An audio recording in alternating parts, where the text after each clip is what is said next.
Tucked away on the celebrated Alsace Wine Route, nestled between the forested slopes of the Vosges Mountains and the sprawling Rhine plain, lies the village of Mittelbergheim. At first glance, it seems to embody the Alsatian ideal, a cascade of venerable buildings clustered around a church spire, surrounded by a sea of meticulously tended vines.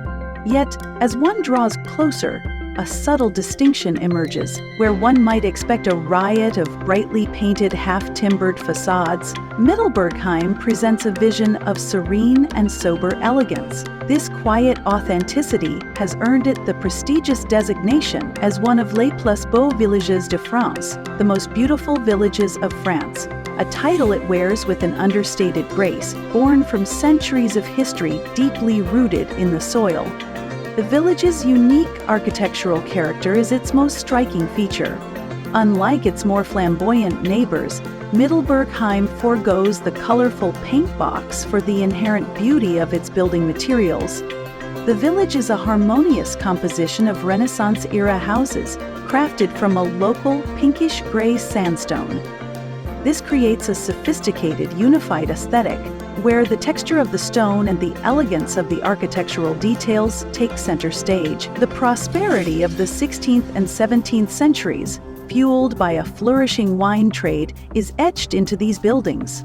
Noble wine growers' homes, with their ornate stone doorways, decorative wells, and steeply pitched roofs, line the main thoroughfare Rue Principale and its adjoining lanes. Each house seems to tell a story of vintage triumphs and generations of dedication, their massive vaulted cellars forming a subterranean village entirely devoted to the maturation of wine. This profound connection to viticulture is the lifeblood of Mittelbergheim. Wine is not merely a product here, it is the central organizing principle of the village's history, economy, and culture. The official record of winemaking dates back to a parchment from the year 880, when Emperor Charles the Fat gifted the village to his wife, Michael. An even more remarkable testament to this heritage is the Weinschlag, a wine chronicle kept meticulously since 1456. This register, which began as a simple record of annual wine prices, evolved into a village diary, with clerks and school teachers adding notes on the quality and quantity of the harvest, the weather conditions, and significant local events, from devastating epidemics to joyous celebrations. It provides an unbroken, centuries-long narrative of life lived by the rhythm of the vines. At the heart of Mittelbergheim's winemaking prestige is the Grand Cru Zotzenberg. This sun-drenched, south-facing hillside is a geological treasure, its complex marl and limestone soils providing the perfect terroir for producing wines of exceptional minerality and longevity. The Zotzenberg holds a unique status in the Alsace Grand Cru classification. It is the only one where the humble Sylvaner grape is permitted to be grown and bottled under the Grand Cru label. For generations, the winemakers of Mittelbergheim championed the quality of their Sylvaner, arguing that the Zotzenberg terroir elevated it to a status worthy of greatness. Their persistence paid off, and today the Zotzenberg Sylvaner is a celebrated rarity, a wine that combines richness and finesse, proving that a specific place can unlock the noble potential of any grape variety. Alongside Sylvaner, the hill also produces exceptional Riesling, Gewürztraminer, and Pinot Gris.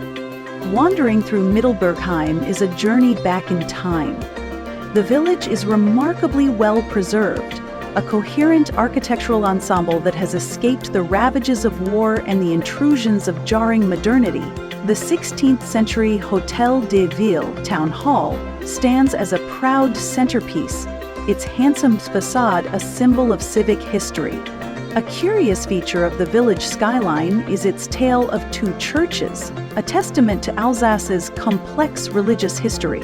The upper church, the Protestant place of worship, has Romanesque origins from the 12th century, though it was modified in subsequent centuries. Below it stands the newer Catholic Church, a striking 19th century structure, built in a neo-Romanesque style from vibrant red sandstone. Its construction, funded after the Protestant church, which had been shared for a time, was deemed too small.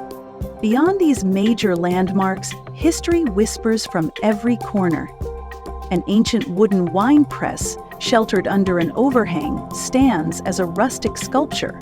Its massive screw a reminder of the sheer physical labor once required to extract the precious juice from the grapes. A beautifully preserved oil mill with its heavy stone wheel recalls a time when walnuts and other nuts were pressed for their valuable oil. These artifacts are not cordoned off in a museum, but remain integrated into the village fabric, tangible links to the daily lives of past generations.